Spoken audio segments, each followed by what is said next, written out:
चलो, तो last turn पे हमने क्या क्या क्या देख लिया था? लास्ट टर्न पे हमने एक्सप्लेनेशन देख लिया, इक्वेशन देख लिया, समझ के देखा कि जब वेवलेंथ हम दे रहे हैं, वेवलेंथ जब हम क्या दे रहे हैं, कम वेवलेंथ दे रही, शॉर्टर वेवलेंथ दे रहे हैं, तो उस समय क्या हो रहा है, एनर्जी हायर हो जा रही है। तो उसका हम जो भी आप पोजीशन बता ले रहे हैं पर मोमेंटम नहीं बता पा रहे हैं। दूसरे केस में हम क्या कर रहे हैं, वेवलेंथ लॉन्गर दे रहे हैं, एनर्जी तो कम हो जा रही है, मोमेंटम बता ले रहे हैं पर पोजीशन नहीं बता पा रहे हैं। ये सब चीज़ हमने देख ली थी। तो वहां पर जो भी चीज़ हो रही थी वो किस लेवल पे हो रही थी, माइक्रोस्कोपिक लेवल पे, इलेक्ट्रॉनिक लेवल पे। माइक्रोस्कोपिक लेवल पे क्या आ सकते हैं, इलेक्ट्रॉन, प्रोटॉन, न्यूट्रॉन, ये सारी चीजें हैं। अगर हम उनके लिए अनसर्टेनिटी बताना चाहें तो ठीक, हमें दिक्कत होगी। लेकिन अगर हम मैक्रोस्कोपिक पार्टिकल्स पे आ, जैसे कि जो हमारे डेली लाइफ में जो हम एनकाउंटर करते हैं, कोई बॉल हो गया, ह्यूमन बीइंग हो गया, स्टोन हो गया, तो इन सब चीजों में क्या हम जो है ये न्यू अनसर्टेनिटी प्रिंसिपल को लगा पाएंगे? पहला सवाल यही है कि क्या हम अनसर्टेनिटी प्रिंसिपल को डेली लाइफ में यूज कर पाएंगे? तो इसका जवाब है नहीं। इसका जवाब है नहीं। इसका जवाब है नहीं। अब क्यों नहीं, ये बताओ मुझे। अनसर्टेनिटी जब हमें पाना है तो हमारा जो इक्वेशन था वो क्या था, delta X cross delta P is equals to और greater than H upon 4 pi, equals to और greater than H upon 4 pi. चलो हम इसको अपने ईज के लिए हम इसको इक्वल्स टू ले सकते हैं, क्योंकि ऑप्शन है ना इक्वल्स टू का, इसके बराबर हमें लाना है। इसको चलो सॉल्व करते हैं। अगर हम सॉल्व करें यहाँ पे, delta X cross delta P, अगर इसकी वैल्यू निकाले किसी मैक्रोस्कोपिक पार्टिकल के लिए जो हम डेली लाइफ में जिसको एनकाउंटर करते हैं, तो जरा इसके लिए कोई वैल्यू निकाल के दिखाओ तुम। कोई भी सिग्निफिकेंट अमाउंट वो ले सकते हो, कोई भी सिग्निफिकेंट अमाउंट ले सकते हैं यहाँ पर। चलो जरा निकाल के दिखाओ क्या आता है, delta X cross delta P. चलो इसमें दिक्कत है, मान लो इसको तुम ऐसे ले लो, delta X cross delta V is equal to H upon 4 pi M. Mass ले लेना किसी मैक्रोस्कोपिक पार्टिकल का। हाँ, एक्स एच की वैल्यू सेम रहने वाली है, 4 पाई की वैल्यू पता है, बस मास कोई भी फुटबॉल का ले लो या फिर जो है किसी छोटे बॉल का ले लो, मास ले लो अपने हिसाब से और कर दो कैलकुलेट, देखो क्या आता है। तो मैंने बोला ना कि इक्वल्स टू है, तो हम एक केस ले लिया, हमने जो उसका एक्सट्रीम केस ले लिया, चलो इक्वल्स टू है, तो हमने एक केस लेके किया सॉल्व। करके दिखाओ कितना आ रहा है।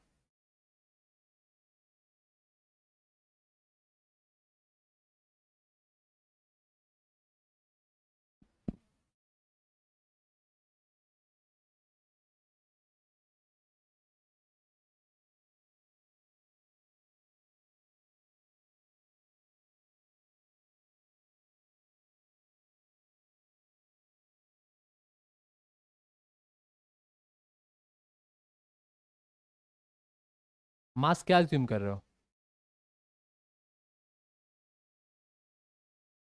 7 kg? अरे थोड़े ग्राम्स में आ जाओ, ग्राम में करो। मान लो तुमको किलोग्राम तभी बड़ा लग रहा है, ग्राम में आ जाओ, मिलीग्राम में आ जाओ।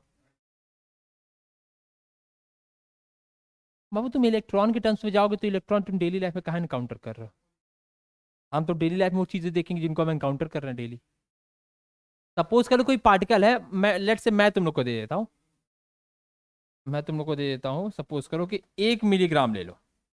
चलो, जो कोई भी हमारा पार्टिकल है वो 1 मिलीग्राम का है, इस केस से आप सॉल्व कर दो। मान लो तो रिलेटिवली बहुत छोटा है, लेकिन इस साइज के पार्टिकल को तुम डेली एनकाउंटर करते हो, कोई ज्यादा वो नहीं है, ये हमारे लिए काफी रिलेटेबल यूनिट है जिस साइज के पार्टिकल हम एनकाउंटर कर सकते हैं। वेर इसी के प्रोडक्ट को तो निकालना है ना, इसका प्रोडक्ट फाइंड आउट करो, देखो कितना आ रहा है।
नहीं, चलो अब इसको मैं सॉल्व कर देता हूँ। अगर तुम इसको इस केस को लेके अगर तुम इसको सॉल्व करते हो, इस केस को लेके अगर तुम इसको सॉल्व कर रहे हो, तो इस केस में इसकी जो वैल्यू आ जाएगी,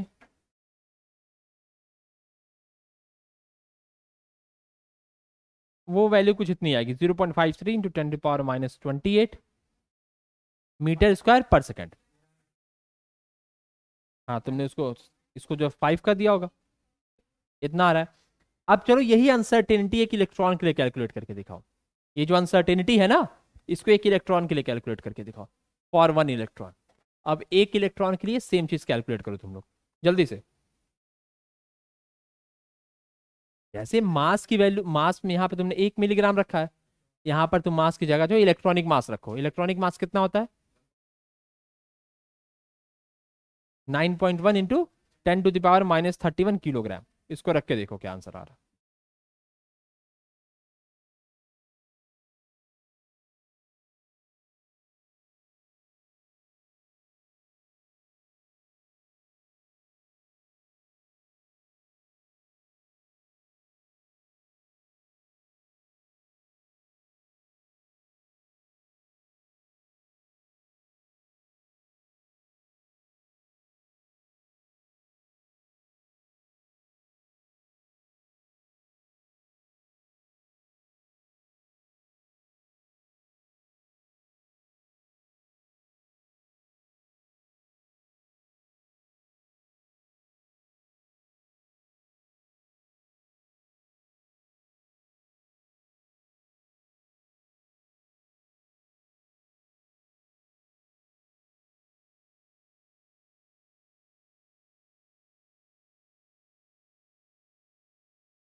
चलो तो इस वैल्यू को हम लोग इलेक्ट्रॉन के लिए रखते हैं, तो इलेक्ट्रॉन का मास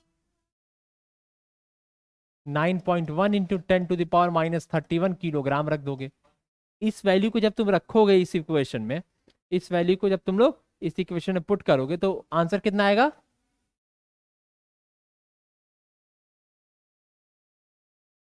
मीटर पर सेकेंड स्क्वायर।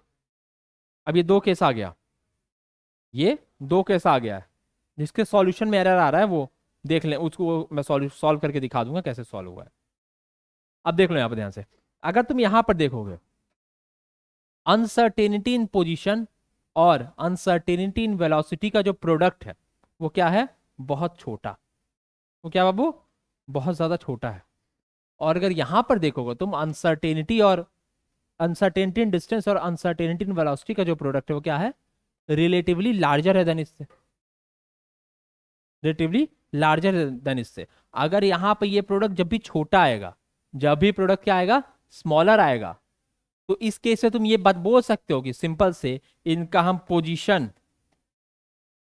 और इनका मोमेंटम हम एक ही साथ कैलकुलेट कर सकते हैं, क्योंकि इनके प्रोडक्ट क्या बहुत छोटे हैं, तो उनमें ज्यादा अंतर ही नहीं रहने वाला है, तो हम दोनों को एग्जैक्टली कैलकुलेट कर लेंगे। लेकिन इस केस में क्या होगा? हम दोनों को कैलकुलेट नहीं कर पाएंगे, क्योंकि देखो यहां पर दोनों का जो प्रोडक्ट बहुत छोटा है, वो इससे रिलेटिवली बड़ा है। और जब डिफरेंसेस के प्रोडक्ट बड़े आ रहे हैं, इसका क्या अर्थ होगा? कि वहां अनसर्टेनिटी ज्यादा होगी और हम उसको इजीली कैलकुलेट नहीं कर पाएंगे। तो यहां से जो दो चीज हमको दो चीजें निकल के आती हैं। पहली ये कि जब भी ये प्रोडक्ट ज्यादा आ रहा है, तो वहां पर हम पोजीशन और मोमेंटम साथ में कैलकुलेट कर लेंगे, ये हम साथ में कैलकुलेट कर सकते हैं। लेकिन इस केस में हम साथ में कैलकुलेट नहीं कर सकते हैं। तो ये बात समझ लो। क्लियर है सबको? मैंने ये कहा, जब पोजीशन और ये वेलोसिटी के अनसर्टेनिटी का प्रोडक्ट अगर ये देखो इतना छोटा आ रहा है, कम आ रहा है, तो इस केस में तो हम इन दोनों इनके पोजीशन और मोमेंटम को आसानी से फाइंड आउट कर लेंगे, क्योंकि प्रोडक्ट ही छोटा है। तो इजिली से ज्यादा डिफरेंस है नहीं, हम इजिली फाइंड आउट कर लेंगे। लेकिन इस केस में देखो प्रोडक्ट का डिफरेंस, प्रोडक्ट जो है वो बड़ा आ रहा है। इस केस में जो अनसर्टेनिटी का जो प्रोडक्ट है वो बड़ा आ रहा है। और जब भी प्रोडक्ट बड़ा होगा इसका मतलब क्या है कि वहां पर मोमेंटम और पोजीशन को एक साथ फाइंड आउट करना मुश्किल होगा, एक साथ फाइंड आउट करना मुश्किल होगा। इसीलिए देखो प्रैक्टिकल लाइफ में कोई सिग्निफिकेंस नहीं है इनका।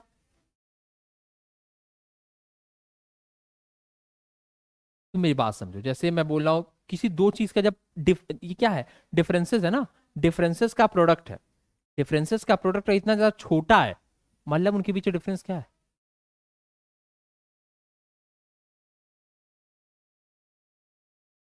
अगर किसी के डिफरेंसेस का प्रोडक्ट छोटा आ रहा है बहुत ज्यादा, इसका मतलब क्या हो रहा है।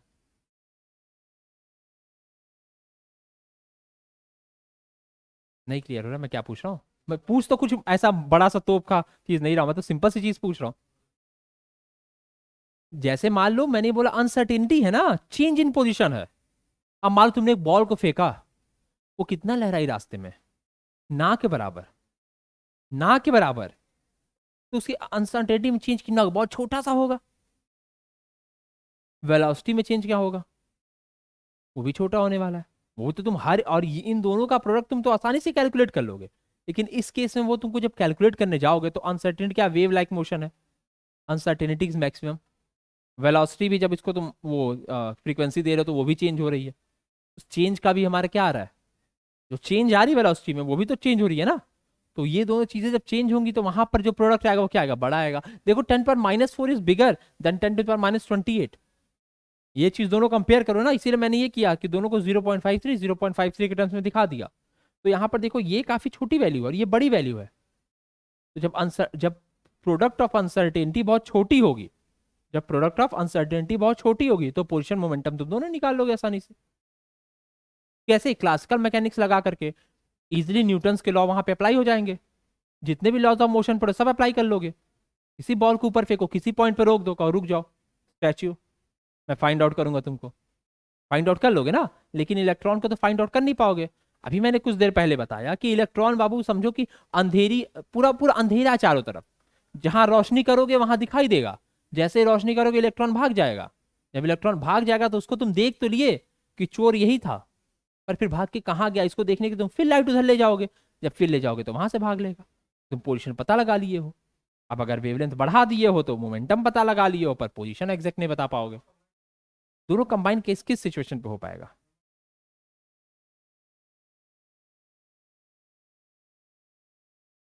नहीं तो तुम लाइट तो एक ही किसी वेवलेंथ का भेजोगे ना, एक ही किसी वेवलेंथ का लाइट भेजोगे ना। अगर एक से ज्यादा वेवलेंथ करोगे तो वहां पे चीजें तो बदलेंगी, वहां पे चीजें बदलेंगी ना। तो एक ही वेवलेंथ का तुमने लाइट पास किया है ना, ऐसा थोड़ा 10 तरीके से टॉर्च लगा करके देख रहे हो चारों तरफ से, उसकी पॉसिबिलिटी नहीं है। ये बाबू सोचो किस लेवल पे हो रहा है। ये इतना बड़ा नहीं, रूम जितना नहीं ना कि यहाँ से टॉर्च जला दिया, वहां से टॉर्च जला दी, उधर से टॉर्च जला दी, लो हम देखेंगे चारों तरफ से, क्रिकेट स्टेडियम बना दियो, चारों तरफ से फ्लड लाइट लगी हुई है, ऐसा काम नहीं ना हो सकता है। किस लेवल की बात हो रही है ये भी सोचो, तेरा माइक्रोस्कोपिक लेवल्स, तो वहां पर इतना इतना पता लगाना ही बहुत ज्यादा है। अभी अगर मैं तुमको सारी इक्विपमेंट दे दूं तुम भी ना पता लगा पाओ, तुमको मैं तो थक गया, मैं 20 दिन से इस पे एक्सपेरिमेंट कर रहा हूँ। तो ये चीजें होती हैं, ये समझना जितना बोलना आसान है उतना समझना नहीं आसान है। चलो आगे बढ़ते हैं, तो इसको लिखवा दूं मैं। लाइन लिख लो, इट हैज नो, लाइन लिख लो, it has no significance in daily life, it has no significance in daily life.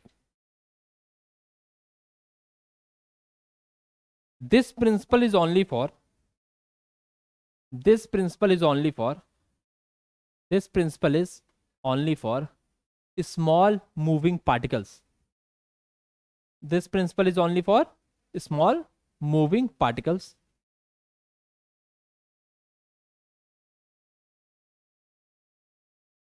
ठीक है ना, जैसे like microscopic particles, like microscopic particles,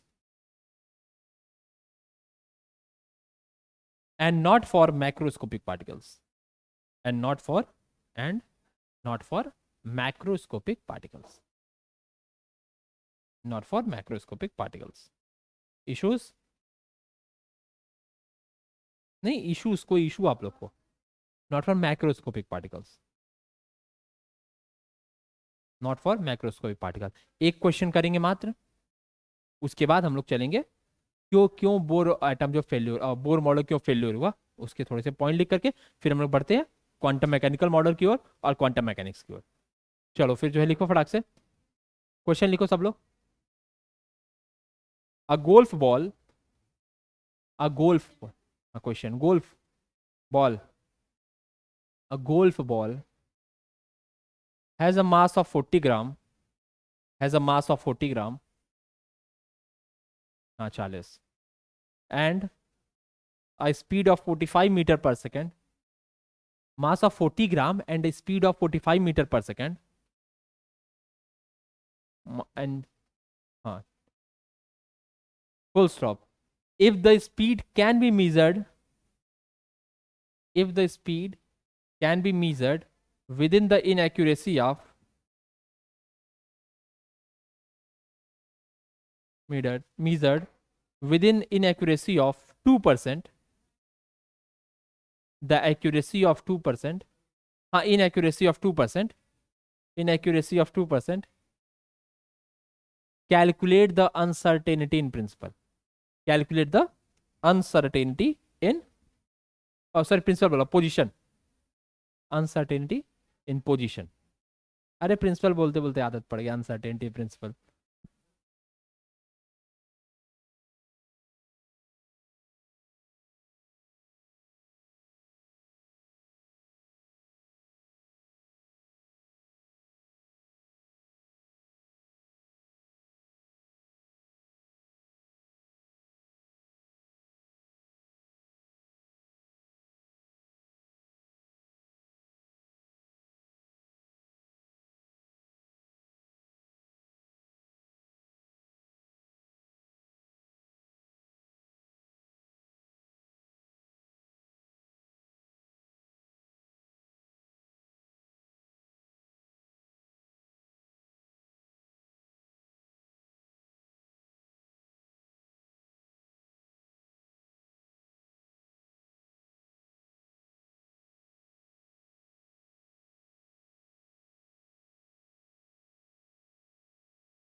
तो क्वेश्चन में क्या क्या गिवन है ये हम लोग देख रहे हैं पहले। क्वेश्चन में क्या गिवन है पहले, गोल्फ बॉल का मास कितना है, वो मास कितना है 40 ग्राम, यानी कि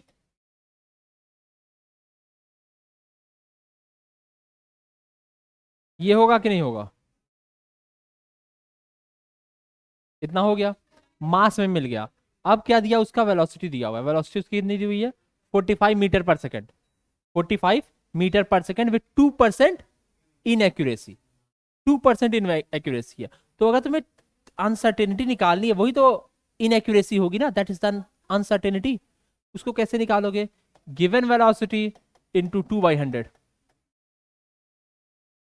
ये क्या देगा तुमको, यही तुम्हारी अनसर्टेनिटी इन स्पीड है, ये तुम्हारी अनसर्टेनिटी इन स्पीड है।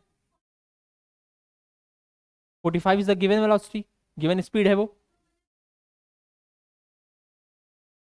नहीं यूज करेंगे तो पहले हम डेल्टा वी तो फाइंड आउट कर ले, तभी तो फॉर्मूले में इसको पुट कर पाएंगे। 2% इनएक्यूरेसी है, मतलब 2% की अनसर्टेनिटी है, हमें फॉर्मूले में क्या चाहिए, अनसर्टेनिटी चाहिए। तो अनसर्टेनिटी कैसे निकालेंगे, गिवन वेलोसिटी इनको कितना परसेंट है, 2% है सिर्फ, 2% यानी इतनी की इनएक्यूरेसी है, इतना ही वो इनएक्यूरेट है। अब उसको उस फॉर्मूले में पुट करते हैं, डेल्टा एक्स फाइंड आउट करना है, डेल्टा एक्स फाइंड आउट करना है, इंटू मास कितनी है हमारी, मास इंटू डेल्टा वेलोसिटी, ये किसकी हो जाएगी, अच्छा अपॉन 4 पाई के बराबर हो जाएगा। अब अगर इसको हम सॉल्व करें, इधर तो नहीं दिखाई दे रहा।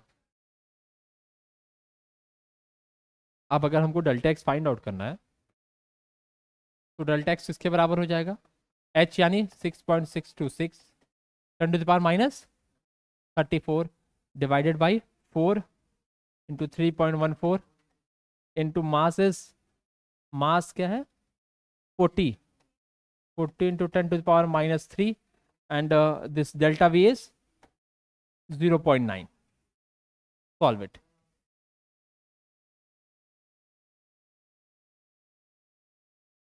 Delta X into delta P होता है, और पी इज,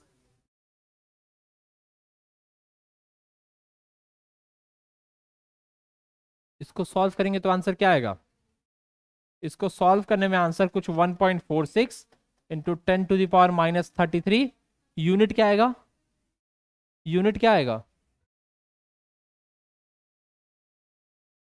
यूनिट क्या आएगा इसका, मीटर, यूनिट इसका मीटर आएगा। तो ये क्या है, uncertainty in position, this is the uncertainty in position.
चलो अगला टॉपिक देखो। अच्छा नोट डाउन कर लो, नोट डाउन।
चलो अगला टॉपिक लिखो, reason for failure of Bohr atomic model. Reason for failure of, failure लिख लो, ऑफ,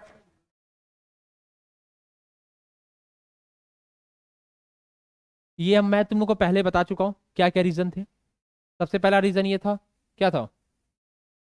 देखो यहां पर शुरुआत कैसे हुई थी कि हमने न्यूक्लियस दिया था, वेल डिफाइंड ऑर्बिट्स दिए थे, इसमें कौन मूव कर रहे थे? इलेक्ट्रॉन्स मूव कर रहे थे, इलेक्ट्रॉन्स मूव कर रहे थे। बोर ने क्या किया था? वेव नेचर को बॉयकॉट कर दिया था, वेव नेचर इन्होंने लिया नहीं था। इनके हिसाब से ये क्या हो रहे थे, ये जो इलेक्ट्रॉन्स थे वो सर्कुलर ऑर्बिट में मूव कर रहे थे, सर्कुलर ऑर्बिट में मूव कर रहे थे। जब भी वो सर्कुलर ऑर्बिट में मूव करेंगे तो इसका तो हम पोजीशन और क्या नाम है मोमेंटम एक साथ बता लेते, क्योंकि सर्कुलर ऑर्बिट में मूव कर रहे थे वो, तो पोजीशन और मोमेंटम दोनों एक साथ बता लेते। लेकिन जब ये प्रिंसिपल हमने पढ़ लिया, कौन सा? हाइजेनबर्ग अनसर्टेनिटी प्रिंसिपल, तो यहां से मैं,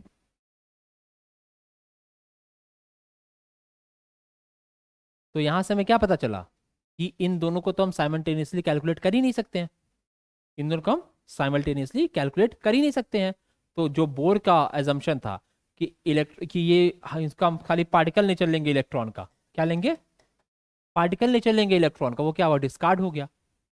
और बोर ने तो डुअल नेचर एक्सेप्ट किया नहीं था, तो इसके बाद जो है इलेक्ट्रॉन के डुअल नेचर आए, यानी कि वेव नेचर और पार्टिकल नेचर दोनों साथ में। तो यही इनका ड्रॉबैक था कि ये इस चीजों को ये एक्सप्लेन नहीं कर पाए थे इन प्रिंसिपल के अकॉर्डिंग, इनका मतलब ये जो है इन प्रिंसिपल को सेटिस्फाई नहीं कर पाए थे। ये सब पहले लिख भी चुके हो ना, मैं लिखवा दिया तुम लोग को। हाँ हाँ मैंने ही लिखवाया था, मैं ही पढ़ा रहा था ना, तो वहां से काम हो गया। हाँ है। अब आगे बढ़ा जाए। चलो अब चलते हैं। अब हम लिखवाना इसको, लिखो। In Bohr model N electron, in Bohr model N electron, in Bohr model an electron is regarded as a negatively charged, is regarded as a negatively charged particle, negatively charged particle, as a negatively charged particle moving around the nucleus, moving around the nucleus in a well defined, in a well circular orbit.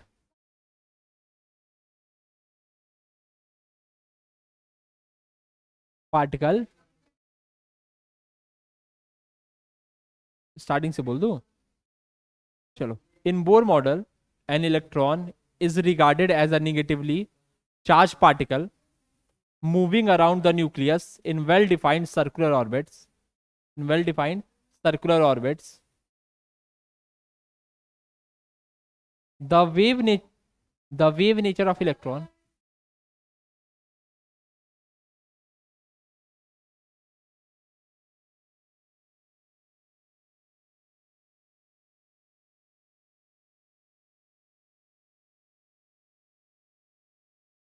the wave nature, well defined circular orbits. अब सबने लिख लिया ना? Full stop लगा देना.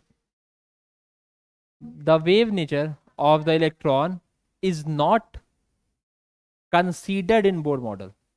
The wave nature of electron is not considered in the Bohr model.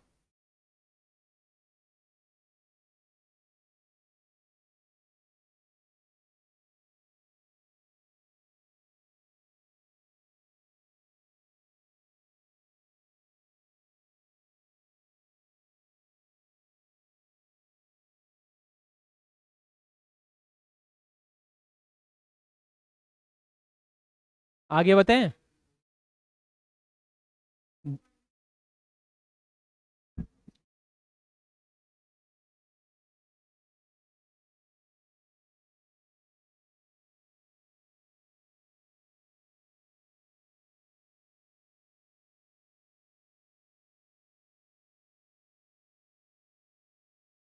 This path can only be, उसी में आगे लिखो. This path can only be defined if, can only be defined if, can only be defined if both, if both position and velocity is known. If both position and velocity is known, which is against the Heisenberg uncertainty principle. यहां तक हो गया. Heisenberg uncertainty principle इनके खिलाफ था, ये इनके principal के खिलाफ था. बस इसके बाद हम लोग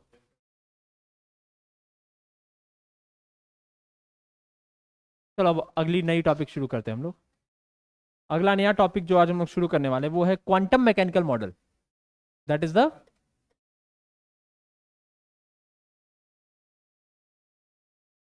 क्वांटम मैकेनिकल मॉडल.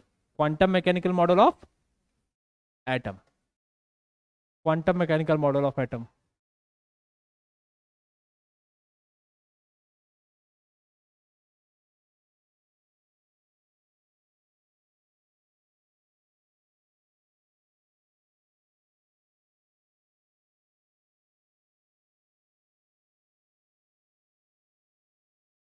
अब शुरुआत कहाँ से हुई क्वांटम मैकेनिकल मॉडल की.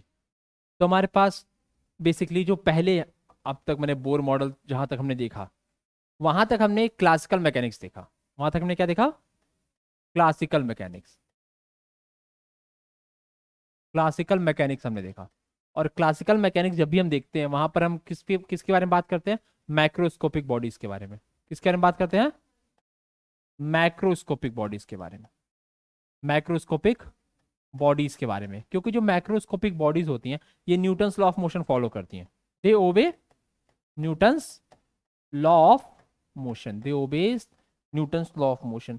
चाहे वो कोई मूविंग पार्टिकल हो, स्टोन हो, बॉल हो, ये सब क्या करती हैं? न्यूटन्स लॉ ऑफ मोशन को फॉलो करती हैं. तो ये किससे रिगार्ड करते हैं? They regard to classical mechanics. They regard to classical mechanics. यानी क्लासिकल मैकेनिक्स हम ये सब चीजें तो समझ सकते हैं. लेकिन जब क्लासिकल मैकेनिक्स की बात होती है तो वहां पर हमको क्या करना पड़ता है? यहाँ पर हमको क्या लिमिटेशन मिलती है कि यहाँ पर हम सिर्फ और सिर्फ पार्टिकल नेचर कंसीडर कर सकते हैं. क्योंकि माइक्रोस्कोपिक बॉडीज है तो ये किसके लिए है? ये सिर्फ और सिर्फ पार्टिकल नेचर के लिए है. यानी पार्टिकल नेचर जहां पर भी होगा वहां पर तो हम क्लासिकल मैकेनिक्स लगा लेंगे. समझ में आया? यानी ये डुअल नेचर के खिलाफ है. They are against dual nature. ये डुअल नेचर को एक्सेप्ट नहीं कर रही है. They are not accepting the dual nature. And since they are not accepting the dual nature of electron, तो यहां से हमें क्या पता चलता है? यहां से ही पता चलता है कि भैया हमें क्लासिकल मैकेनिक्स से तो काम नहीं हो पाएगा. हमारा काम क्लासिकल मैकेनिक्स से पूरा नहीं हो पाएगा. तो इसी के बाद जन्म लेता है कौन? Quantum mechanics. कौन जन्म लेता है? Quantum mechanics. यहां से आता है क्वांटम मैकेनिक्स. अब जो क्वांटम मैकेनिक्स है ये कंसीडर करता है किसको? इलेक्ट्रॉन को. ये कंसीडर करता है इलेक्ट्रॉन को to be treated as both, as a particle, यानी पार्टिकल की तरह भी और एज अ वेव की तरह भी. तो इनके हिसाब से इलेक्ट्रॉन को हम पार्टिकल और वेव दोनों का नेचर दे सकते हैं. तो क्वांटम मैकेनिक्स जो है ये तुमको पूरी तरीके से बताता है कि हाँ हाइजेनबर्ग अनसर्टेनिटी प्रिंसिपल के मैं साथ हूं. Quantum mechanics tells us that I am with Heisenberg's uncertainty principle. कोई इशू है इसमें? तो क्वांटम मैकेनिक्स के बारे में चीज समझ में आ गई। ये हमारी जो लॉज है ये क्लासिकल मैकेनिक्स से बिल्कुल अलग है, और ये क्वांटम मैकेनिक्स हमारी किस में लगती हैं? माइक्रोस्कोपिक बॉडीज में। Microscopic bodies, they are applied in microscopic bodies. कोई दिक्कत इसमें? आगे बढ़ा जाए। हाँ, इसको नोट डाउन कर लो, इसको as it is note down कर लो, मैं कुछ इसमें लिखवाऊंगा नहीं।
यहां तक हो गया? अच्छा, नहीं लिखा बस हाँ, तो ये लिख रहा ना, एक लाइन और इसमें बढ़ा लेना, एक लाइन और इसमें बढ़ा लेना कि मान लो हमने क्या किया कि इसको हमने माइक्रोस्कोपिक के लिए लिया है, इसको हमने माइक्रोस्कोपिक के लिया है। जब ये क्वांटम मैकेनिक्स को अगर हम माइक्रोस्कोपिक पे अप्लाई करें, क्वांटम मैकेनिक्स को अगर हम माइक्रोस्कोपिक बॉडीज पे अगर हम अप्लाई करेंगे, तो वो हमें क्लासिकल मैकेनिक्स वाले ही रिजल्ट देंगे। क्वांटम मैकेनिक्स को अगर हम माइक्रोस्कोपिक बॉडीज में अप्लाई करेंगे, तो वो हमें क्लासिकल मैकेनिक्स के ही रिजल्ट देंगे। यानी क्वांटम मैकेनिक्स को माइक्रोस्कोपिक में भी अलाउ कर लिया और माइक्रोस्कोपिक में अलाउ कर लिया। जब माइक्रोस्कोपिक में आए तो ये हमें क्लासिकल मैकेनिक्स वाले रिजल्ट देने लग गए, और यहाँ पर तो हमें अपने भैया रिजल्ट दे रहा है, जो हमको चाहिए वो मिल रहा है हमें। तो इस तरीके से ये दोनों जगह वैलिड हो गए, और हमें इजिली हमारा काम हो गया। ये वेव डुअलिटी को क्या किया? एक्सेप्ट कर लिए, they accepted the dual dual nature, they accepted the dual nature. कोई इशू है किसी को? चलो तब अब इसको नोट डाउन कर लो।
हो गया नहीं है? तो अब इसके बाद हमें क्या चाहिए था, हमें एक इक्वेशन चाहिए था, हमें ये इक्वेशन चाहिए था। तो क्वांटम मैकेनिक्स के बारे में जो इक्वेशन जो हमें सबसे ज्यादा यूज आने वाली थी हमारे इस सिस्टम में स्ट्रक्चर ऑफ एटम को समझने के लिए, वो था श्रोडिंगर वेव इक्वेशन। क्या था? Schrodinger wave equation. वो था श्रोडिंगर वेव इक्वेशन। ये क्या था? Schrodinger wave equation. ये क्या था बाबू? श्रोडिंगर वेव इक्वेशन था। अब जो श्रोडिंगर वेव इक्वेशन है ये बहुत ही आसान नहीं है और तुम्हारे कंटेंट्स के बियॉन्ड है, मतलब तुम्हें उसके बारे में ज्यादा जानकारी लेने की जरूरत नहीं है। तुम्हें सिर्फ उस स्टेटमेंट को समझने की जरूरत है जो उन्होंने पुट फॉरवर्ड किया, यानी उसको एज अ ईज वे में बस समझने की जरूरत है कि भैया इन्होंने कहा क्या, इनके हिसाब से क्वांटम वेव इक्वेशन क्या था। तो यहां पर बेसिकली हम एनर्जी का सम अप करते हैं। यहाँ पे क्या करते हैं हम लोग? एनर्जी का सम अप करते हैं। अगर हम सिंपल सी बात करें और किसी भी सिस्टम का अगर हम टोटल एनर्जी निकालें, किसी भी सिस्टम का अगर हम टोटल एनर्जी निकालें तो वो किसके बराबर होगा? काइनेटिक और पोटेंशियल एनर्जी के सम के बराबर होगा। यही हमारा सिंपल सा कॉन्सेप्ट है जो हम लोग बचपन से लगाते आ रहे हैं कि हमको एनर्जी चाहिए तो हमें भैया total kinetic and potential energy को जोड़ देंगे तो total energy of the system हमें मिल जाएगा। लेकिन फिर भी आज तक हम बहुत जगह जो टोटल एनर्जी नहीं निकाल पाते क्योंकि तुम्हें बेसिकली पता ही नहीं रहता कि किस किस टाइप की एनर्जी है वहां पर। तो ये तो कई बार सिस्टम के लिए निकालना मुश्किल हो जाता है कि हम टोटल एनर्जी फाइंड आउट कर लें।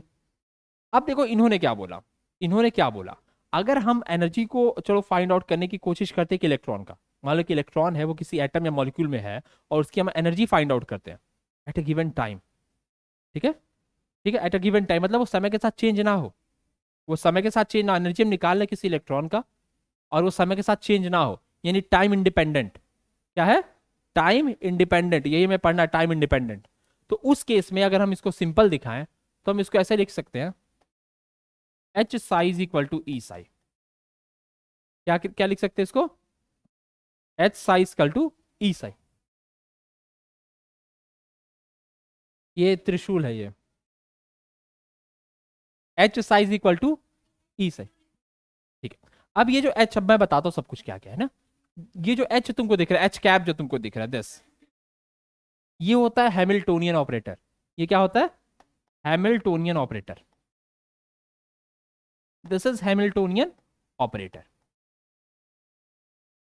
ये हैमिल्टोनियन ऑपरेटर है। अब पूछोगे भाई ऑपरेटर क्या होता है? ऑपरेटर कुछ भी नहीं है, plus minus addition, plus minus division subtraction है, plus minus division and multiplication, they are operators. Operator क्या होता है? जो किसी भी, मान लो जैसे फोर फोर के बीच मल्टीप्लाई कर दिया, 4 into 4 तो मल्टीप्लीकेशन इज एन ऑपरेटर, 4 - 4 तो माइनस इज एन ऑपरेटर। तो इसी तरीके से H cap is a Hamiltonian operator.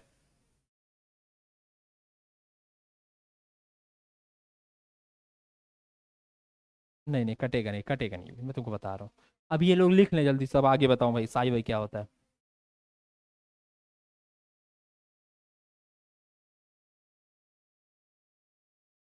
अभी डलवा बता रहा हूँ अभी।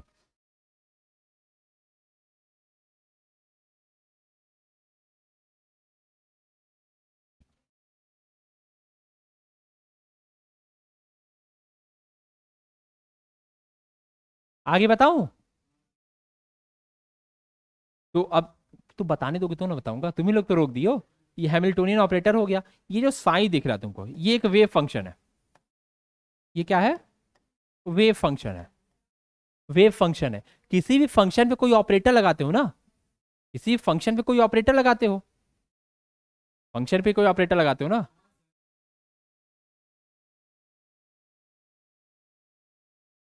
नहीं, वो ये दोनों कटेंगे नहीं। अगर ये कट, क्योंकि इससे इस ऑपरेटर पे ये जो हम ये लगा रहे हैं, क्या बोलते हैं, क्या इसका नाम क्या मैंने बोला था? फंक्शन। जैसे इस फंक्शन पे ये जो ऑपरेटर हम लगा रहे हैं, इस फंक्शन पे जब हम ये ऑपरेटर लगा रहे हैं तो ये हमें क्या दे रहा है? ये हमें रिजल्ट देगा, क्वांटाइज एनर्जी देगा। ये हमें क्वांटाइज एनर्जी देगा, इसीलिए कट नहीं सकता ये। तो ई क्या है? E is the quantize energy. यहां पर हैमिल्टोनियन ऑपरेटर हमने लगाया तो हमें जो रिजल्ट मिला वो क्या है? क्वांटाइज एनर्जी है।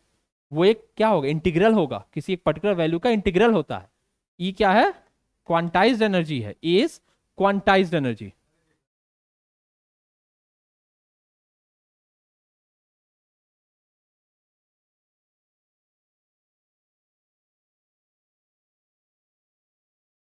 Quantize value of energy.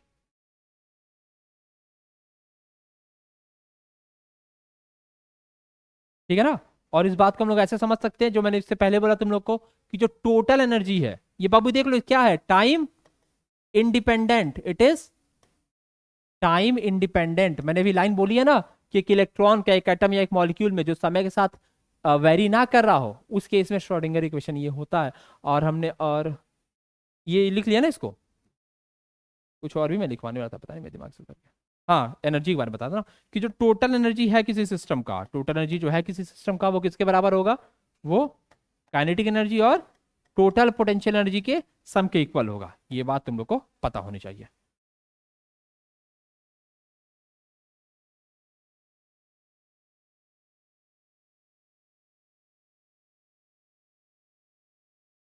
और ये तुम लोग टोटल कैलकुलेट कैसे करोगे, अगर थोड़ा और दिमाग लगाओ, तो मान लो उसमें बहुत सारी ऐसी चीजें, इलेक्ट्रॉन इलेक्ट्रॉन के पीछे रिपल्शन भी है, इलेक्ट्रॉन इलेक्ट्रॉन के पीछे रिपल्शन भी है, इलेक्ट्रॉन और ये प्रोटॉन के बीच में अट्रैक्शन भी है, और ऐसे कई सारे फोर्सेस वहाँ पे एनर्जी हमारी सोर्सेस पसंद है, इसीलिए हम प्रेजेंट है, इसीलिए हम क्या कर रहे हैं, टोटल एनर्जी को काइनेटिक और पोटेंशियल एनर्जी का सम ले रहे हैं, और इस तरीके से हम टोटल एनर्जी फाइंड आउट कर रहे हैं। और यहाँ पर भी हमारा काम एनर्जी से ही डील करना है, कि हम एनर्जी फाइंड आउट करके सारे काम कर सकते हैं।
चलो, इसके आगे अब देख लेते हैं। तो यहाँ तक हमने चीजें देख ली, टोटल एनर्जी हमने निकाल लिया, काइनेटिक एनर्जी, पोटेंशियल एनर्जी, इनके बारे में हमने चीजें देख ली। अब इसके बाद चीजें बदली कैसे, क्या नया चीज का इंट्रोडक्शन हुआ।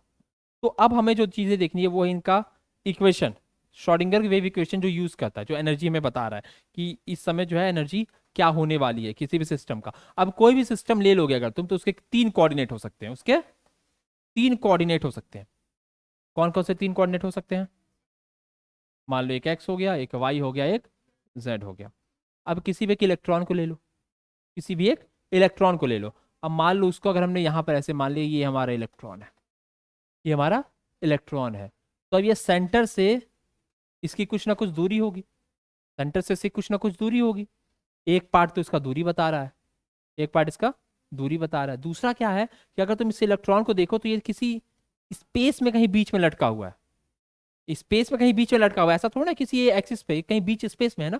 तो उस केस में क्या होगा, कुछ ना कुछ एंगल रखता होगा ये किसी ना किसी हमारे एक्सिस से। यानी हम लोग सिंपल इसकी दूरी को देख के नहीं बता सकते इतना दूर है, हमको ये भी देखना पड़ेगा उसका पोजीशन कहाँ है, वो इस समय कहाँ पर एग्जैक्टली लोकेटेड है। तो इसका मतलब ये यहाँ पर हमें थ्री डायमेंशनल में चीजें देखनी पड़ेंगी। किसमें देखनी पड़ेंगी, थ्री डायमेंशंस में।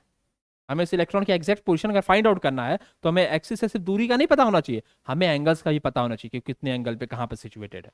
अब ये सब जो चीजें, इसको डेरिवेशन है, पोलर कोऑर्डिनेट्स वगैरह, ये सब जो है आउट ऑफ कंटेस्ट है, वो तुम लोग से उससे कुछ लेना देना नहीं है। जो फाइनल इक्वेशन है उससे हम लोग को देखना है, वो फाइनल इक्वेशन निकल के क्या आता है। देखो, जो हैमिल्टोनियन ऑपरेटर था, that is a second derivative operator, that is a second derivative operator. मतलब क्या है, सेकंड डेरिवेटिव समझ लो, एक बार डिफरेंशिएट किया, फिर उसको दोबारा डिफरेंशिएट कर दिया, that is a double differentiation, यानी कि सेकंड डेरिवेटिव। तो अगर हम निकाले, इस केस में अगर हम निकाले, तो वो निकल के क्या आता है, डेल स्क्वायर साई। किसको हम जो डिफरेंशिएट कर रहे थे, किस पे हम हैमिल्टोनियन लगा रहे थे, साई पे लगा रहे थे, साई, साई, साई, ओम साई राम। ये डेल स्क्वायर, ठीक है, डेल स्क्वायर साई और डेल एक्स स्क्वायर, क्योंकि एक्स मान लो एक्स एक्सिस पे जो वो वैल्यू दे रहा हो, एक्स एक्सिस पे वैल्यू हमको दे सकता है, यही सेम वैल्यू हमको किस पे मिल सकती है, del square psi upon del y square, यहां पे चीज हमको मिल सकता है। यही चीज हमें कहां मिल सकती है, अपॉन डेल जेड स्क्वायर। और मैंने क्या बोला, यहां पे क्या चीज है, टोटल एनर्जी तो हमें जीरो रखनी है, टोटल एनर्जी में क्या रखनी है, जीरो रखनी है। तो टोटल एनर्जी जीरो, अच्छा किसी भी जैसे पार्टिकल की टोटल एनर्जी जीरो रखोगी ना,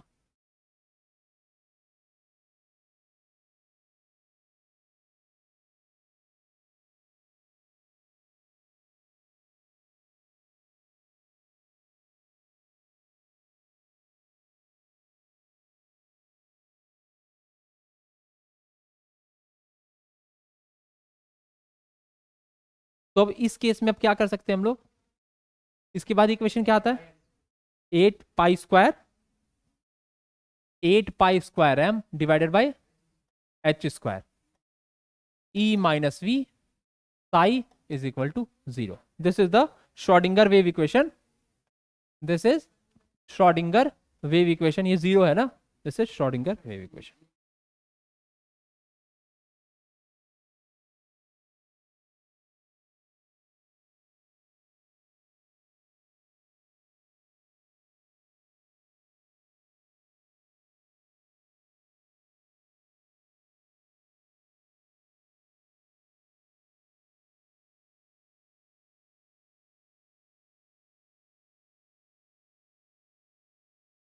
वी का मतलब, वी क्या बता रहा है,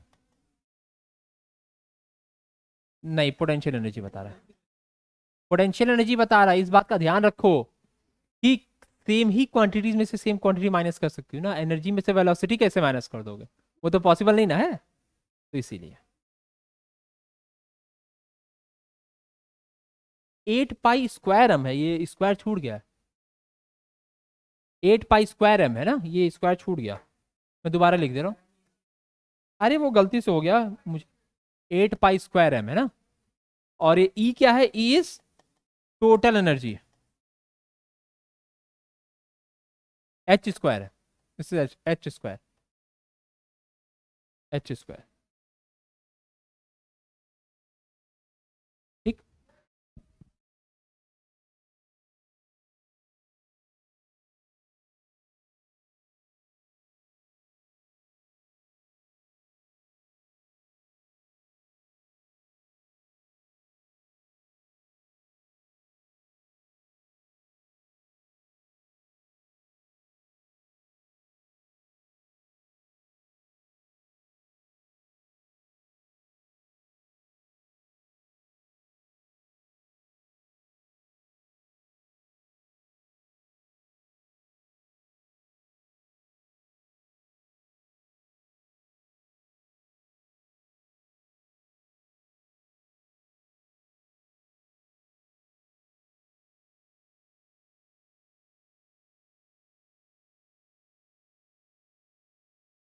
यहां तक लिख लिया ना, अब एक हेडिंग डाल लो, hydrogen atom and Schrodinger wave equation, hydrogen atom, hydrogen atom and Schrodinger wave equation, Schrodinger wave equation.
Hydrogen atom and Schrodinger wave equation. अब चलो, अब क्या किया, हमने सॉल्व करना शुरू किया, हमने श्रोडिंगर वेव इक्वेशन को सॉल्व करना शुरू किया।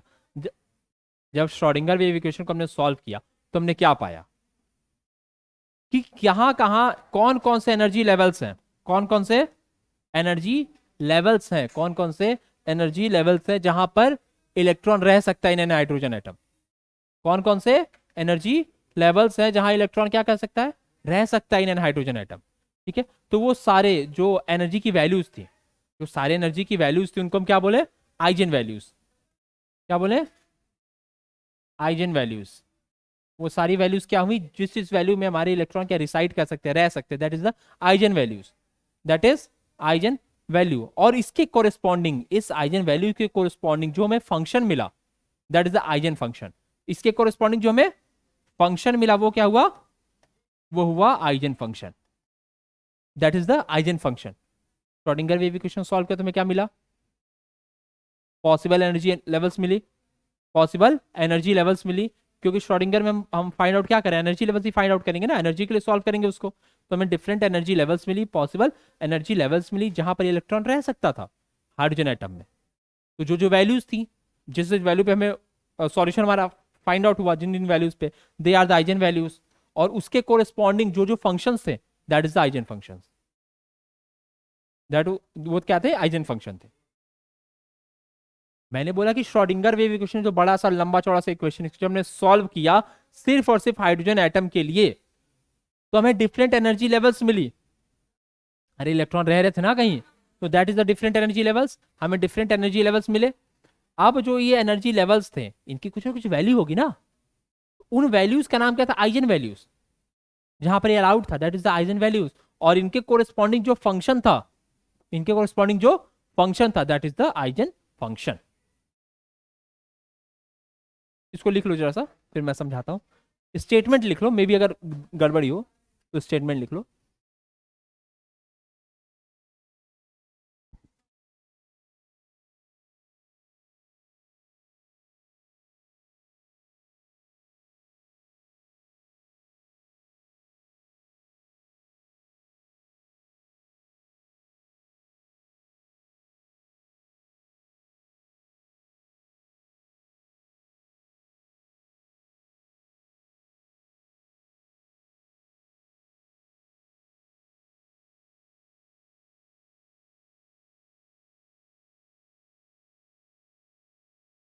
Right, when Schrodinger wave equation, when Schrodinger wave equation,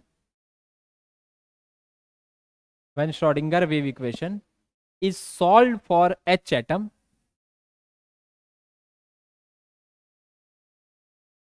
when Schrodinger wave equation is solved for H atom,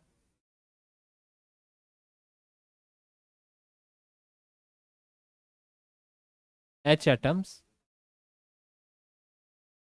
the solution gives the possible, gives the possible energy levels, gives the possible energy level which the electron can have,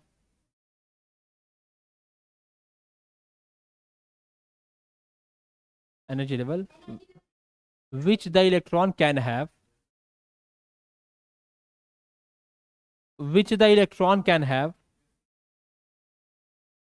in an atom, in H atom, in H atom, in H atom. The values of energy, the values of energies are called eigenvalues. The values of energy are called eigenvalues, and the corresponding, and the corresponding, and the corresponding values of wave function, values of wave function,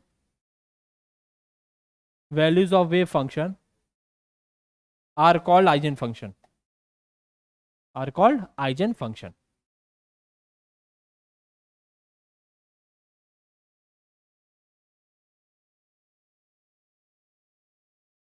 हो गया। अब हमारे पास क्या क्या थे, हमारे पास eigen function थे, eigen values थे। अब आइजन फंक्शन वैल्यूज यानी हम एनर्जी टर्म को यूज करके अब हमको क्या बताना था, अब हमें एनर्जी बतानी थी। अब हमें क्या बताना था, एनर्जी बताना था। तो एनर्जी बताने के लिए हमें क्या चाहिए था, हमें तीन क्वांटम नंबर है जो मिलकर एनर्जी बताते हैं। टोटल तीन क्वांटम नंबर्स हैं, तीन क्वांटम नंबर्स है जो मिल करके एनर्जी लेवल बताते हैं। और वो एनर्जी लेवल कौन कौन से क्वांटम नंबर बताते हैं, सबसे पहला है वो है principal, principal quantum number. Principal quantum number हमें क्या बताता है, एनर्जी के बारे में जानकारी देता है। दूसरा जो है वो क्या है, एजीमुथल, एजीमुथल क्वांटम नंबर। और जो तीसरे हैं वो क्या है, magnetic quantum number, magnetic quantum number. देखो वैसे टोटल चार क्वांटम नंबर्स होते हैं, पर ये तीन ही हमें एनर्जी के बारे में बताते हैं, ये तीन ही हमें एनर्जी के बारे में बताते हैं। और अगर इनको लिखा जाए, this is n, this is l and this is m, ये तीनों मिलकर हमें क्या बताते हैं, एनर्जी के बारे में बताते हैं। अब अगर इलेक्ट्रॉन किसी भी एनर्जी स्टेट में प्रेजेंट है, if the electron is present in any of the energy state, मान लो इलेक्ट्रॉन कहीं ना कहीं प्रेजेंट है ना, इलेक्ट्रॉन जहां भी प्रेजेंट होगा उसकी जो एनर्जी बताई जाएगी, इलेक्ट्रॉन की जो एनर्जी बताई जाएगी वो यही एन, यही एल और यही एम करके ही बताया जाएगा। इन्हीं तीनों के रिस्पेक्ट में इलेक्ट्रॉन की एनर्जी फाइंड आउट की जा सकती है। बात समझ में आ रही है ना। चलो।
तो अभी इलेक्ट्रॉन की एनर्जी को हमने किस किस बेसिस पे बताया? प्रिंसिपल क्वांटम, एजीमुथल और मैग्नेटिक क्वांटम के बेसिस। और चूंकि ये हाइड्रोजन एटम के लिए है, एल एजीमुथल AZI एजीमुथल बोलते हैं, या फिर इसको बोल सकते हैं सब्सिडरी। दूसरा नाम देख लो, सब्सिडरी, सब्सिडरी क्वांटम नंबर बोल सकते हैं, सब्सिडरी क्वांटम नंबर, ठीक है।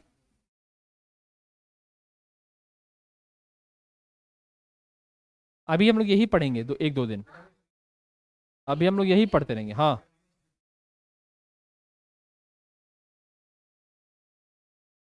अब जब हमने ये मोनो इलेक्ट्रॉनिक सिस्टम के लिए देखा ना, अभी ये मोनो इलेक्ट्रॉनिक सिस्टम के लिए सारी चीजें हम लोग देख रहे हैं। तो देखो मोनो इलेक्ट्रॉनिक सिस्टम, जैसे श्रोडिंगर वेव इक्वेशन जो भी सॉल्व किया हमने, ये हमने नहीं, जो सॉल्व हुआ है वो मोनो इलेक्ट्रॉनिक सिस्टम के लिए हुआ है। मोनो इलेक्ट्रॉनिक मतलब हाइड्रोजन हो गया, हीलियम प्लस हो गया, बेरिलियम 3+ हो गया। तो ये सारी क्या है? मोनो इलेक्ट्रॉनिक सिस्टम है। लेकिन यही जब हम मोनो से बढ़ जाते हैं, नंबर ऑफ इलेक्ट्रॉन जब बढ़ जाता है सिस्टम में, मल्टी इलेक्ट्रॉनिक सिस्टम अगर हो जाए, क्या हो जाए? Multi electronic system. तो इस केस में जो श्रोडिंगर वेव इक्वेशन है वो सॉल्व होना बहुत मुश्किल हो जाता है, इसका सॉल्यूशन क्या होता है? बहुत डिफिकल्ट हो जाता है। तो इसका सॉल्यूशन क्या होता है? सॉल्यूशन इज टिपिकल, सॉल्यूशन बहुत ज्यादा टिपिकल हो जाता है। इसीलिए हम लोग क्या करते हैं, हम लोग मोनो इलेक्ट्रॉनिक सिस्टम ही पढ़ते हैं, हम लोग मोनो इलेक्ट्रॉनिक सिस्टम ही पढ़ते हैं, और मल्टी इलेक्ट्रॉनिक सिस्टम के हम लोग स्विच नहीं करते हैं। तो यहां पर भी हमें वही चीज करना है। समझ में आ गया ना? ठीक है। तो इस चीज को पहले लिख लो, लिख लिया ना? एनर्जी को किस किस बेसिस पे हम लोग करेंगे क्लासीफाई, नोट डाउन कर लो इसको।